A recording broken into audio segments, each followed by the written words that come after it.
Soy Carlos Reich y te invito a que me acompañes a surfear por los salmos.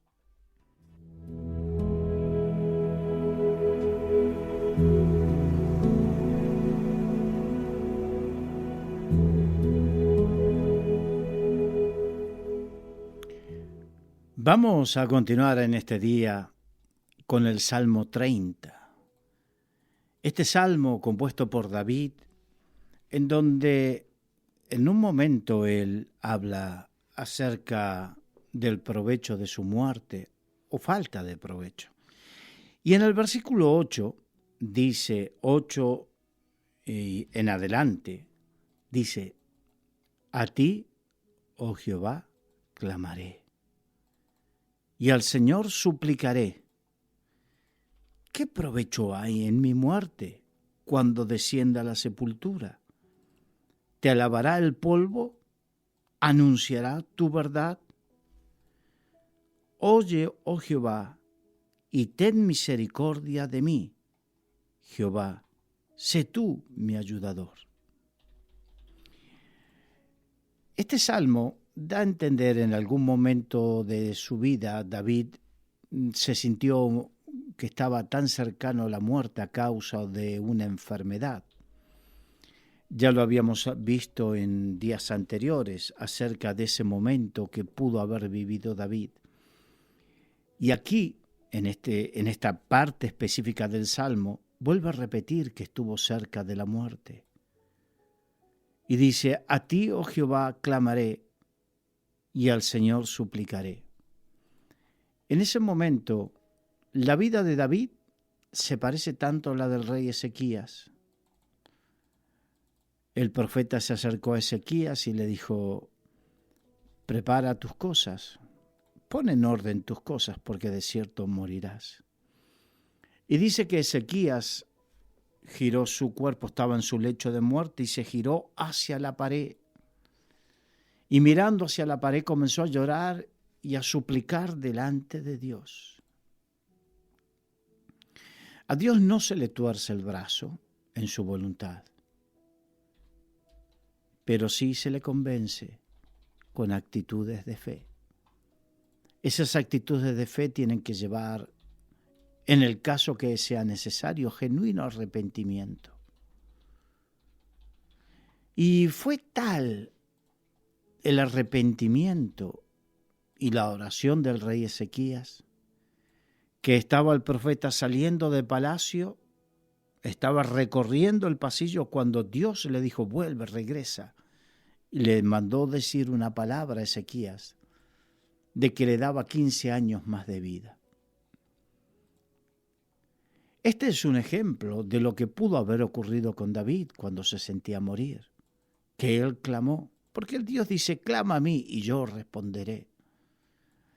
Hay algunos que dicen, bueno, pero no todos se sanan. Es verdad, no todos se sanan, porque no en todos los casos es la voluntad de Dios que se sane. Hay momentos donde la voluntad de Dios es otra. Por ejemplo, David oró y ayunó durante mucho tiempo por su hijo, el hijo que había concebido con Betsabé. Oró y ayunó durante mucho tiempo. Y en su momento, cuando murió este niño, el rey David se afeitó, se bañó, se cambió las vestiduras y la gente le preguntó, ¿pero acaba de morir tu hijo? Sí, dijo David, pero ya está, como diciendo, Dios ya decidió llevárselo. Yo no podré en esta situación hacer nada para hacerlo volver, pero yo iré a donde está Él. Hablaba que en esta vida ya no podía hacer nada. Cuando Dios decidió, ya Él no pudo hacer nada y se lo llevó, pero que Él se estaba preparando para encontrarse con su Hijo amado en la otra vida.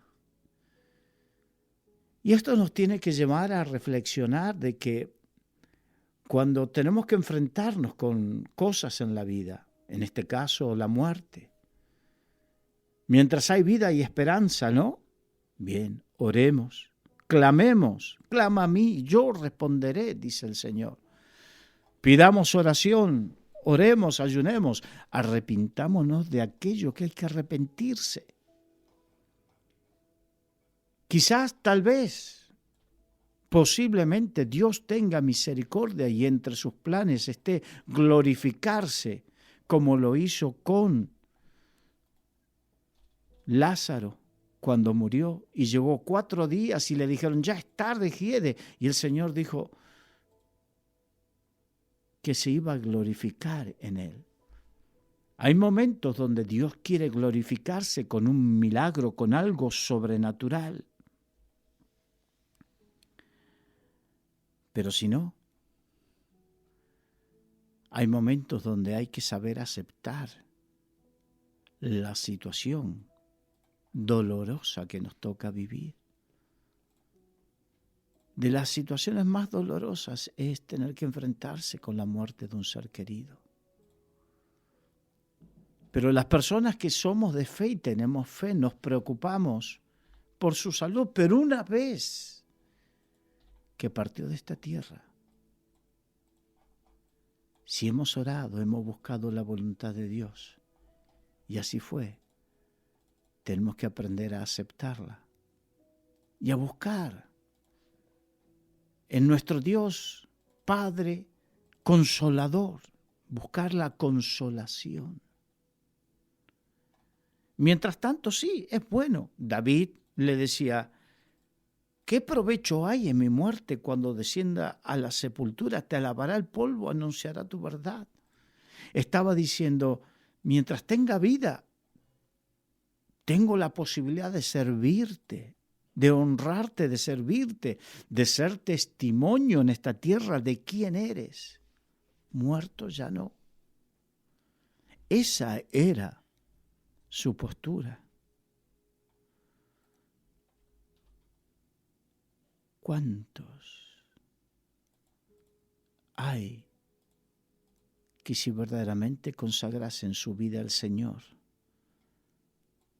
la muerte a sus vidas no llegaría tan temprano? ¿Cuántos hay que si de corazón le sirviesen al Dios vivo, podrían pedirle, pero de corazón, podrían pedirle y el Señor les prorrogaría la vida? Pero como el Señor conoce el corazón, hay momentos donde hay algunos que prefieren llevárselos antes que se pierdan. Porque en verdad, a nadie le gusta perder un ser querido, ver morir a alguien antes de que se cumpla el tener años. Y hay otros que no se conforman, pierden seres queridos con una alta edad, pero siempre están con eso en el corazón y los respeto. Pero no debemos perder la perspectiva de que por más que sean 100, 110 años, 120, 130, todos esos años de vida no son nada al lado de la eternidad. Y como hijos de Dios no podemos perder la perspectiva de la eternidad, que estamos en esta tierra como extranjeros y peregrinos. Tanto querer aferrarse, hijos de Dios, tanto querer aferrarse a esta vida aquí en esta tierra, es como aquellos que no saben qué hacer para vivir más años. Buscan en la ciencia, buscan en tantas cosas. ¿Y de qué te vale? ¿No es más importante estar en paz con Dios y que se cumplan tus días en esta tierra sirviendo al Señor, gozoso? ¿Qué provecho hay en mi muerte?, dijo David, si te soy más útil sirviéndote aquí. Y evidentemente David cumplió sus días. ¿Podremos decir lo mismo nosotros? ¿Eres útil para el Señor o solamente eres útil para ti? Hay algunos que pueden tomarse este versículo bíblico para decirle, Señor, mi vida. Y el Señor dice, David, a diferencia de ti, vivió por mí y para mí. Pero tú vives para ti. Debemos reflexionar qué hay en nuestro corazón.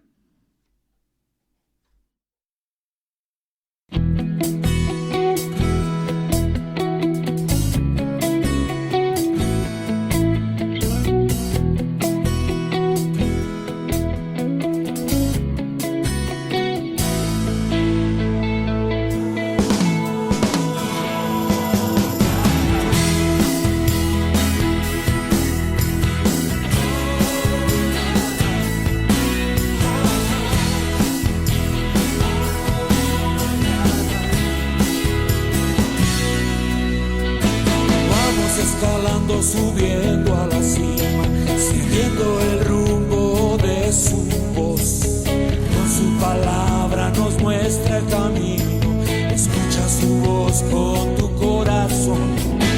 Muchos aún no han oído su voz. El ruido del mundo distrae su atención. Vagan sin control y sin destino. Deben oír urgentemente su voz. Resuena la voz del Señor con potencia. Es imponente el trueno de su voz. Se estremecen las entrañas de la tierra. Los cielos tiemblan al oír su voz.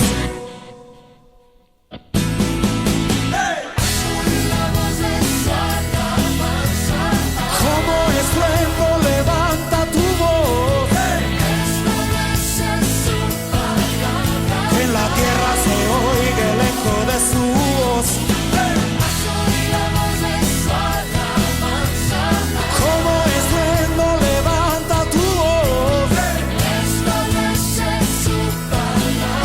En la tierra se oiga el eco de su voz.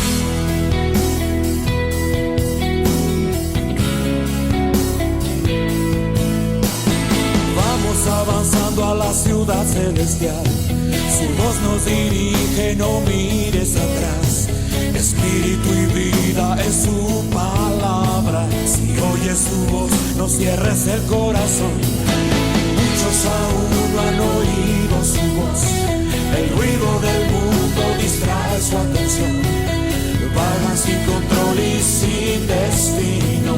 Deben oír urgentemente su voz. Resuena la voz del Señor con potencia. Es imponente el trueno de su voz. Se estremecen las entrañas de la tierra. Los cielos tiemblan al oír su voz.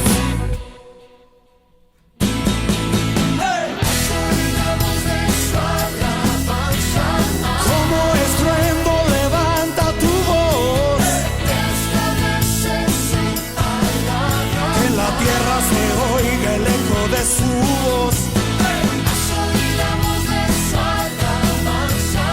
Como estruendo levanta tu voz. En la tierra se oiga el eco de su voz.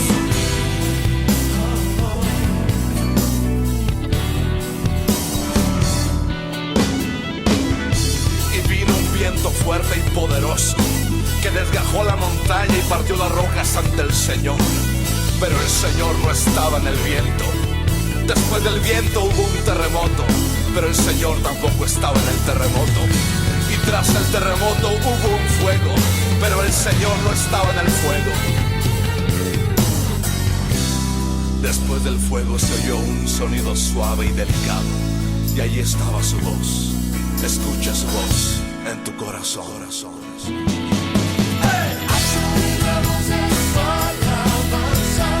Como estruendo levanta tu voz. En la tierra se oiga el eco de su voz. Como estruendo levanta tu voz. Que en la tierra se oiga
Y continúa David en el Salmo 30, en el versículo 10, diciendo: Oye, oh Jehová, y ten misericordia de mí. Jehová, sé tú mi ayudador. David había orado a Dios, pero como siempre él estaba dispuesto a aceptar la voluntad de Dios. Y a veces el tema de aceptar la voluntad de Dios no es tan sencillo como algunos piensan. Porque si la voluntad de Dios no es exactamente como tú la piensas o como tú la deseas, ahí se hace difícil de aceptar. ¿Y qué si el Señor dice: ya es tiempo? ¿Estás preparado? Aquí David estaba orando para que Dios lo ayude en esa situación. Y es lícito orar, como hace unos minutos contaba. David oró por su hijo hasta último momento. Es lícito, es justo, es de fe. Pero también es de fe saber aceptar. Porque la voluntad de Dios siempre es buena, perfecta y agradable. Y si después de que has orado y has clamado y no se cumple, no significa que Dios no te escuche. No significa que Dios te ha abandonado. Significa que la respuesta de Dios o no es en ese momento o simplemente es otra. Y la fe implica saber aceptar también esas respuestas como que son la voz de Dios sobre nuestra vida, la voluntad de Dios sobre nuestra vida. Eso es madurar en la fe. Quédate con la actitud de David. Amaba a su niño, pero dijo: Jehová dio, Jehová quitó. Sea bendito el nombre del Señor. Dios es el que da vida y hace milagros, pero también es el que dice: hasta aquí. Y debemos aprender a aceptarlo. Porque en la inmensa sabiduría de Dios, ¿quién podrá aconsejar a Dios? ¿Quién podrá redarguir a Dios? ¿Quién podrá decir: Dios, te has equivocado? Entiendo el dolor, pero entiendo que más sabe Dios y que aquello que nos compete a nosotros es saber aceptar la voluntad de Dios y saber buscar el consuelo de parte de Dios y entregarle ese dolor a Dios y decirle: sí, Señor, fue tu voluntad. Sí, Señor. Si así te ha placido, es porque tú sabes cosas que nosotros no sabemos. Entiendes cosas que nosotros no entendemos. Por eso el Señor habla de que debemos tener fe como los niños. Nosotros vivimos cuestionando todo de una manera tremenda, pero la verdadera fe implica: ¿quién soy para cuestionar a Dios? Jehová dio, Jehová quitó. Sea bendito el nombre del Señor.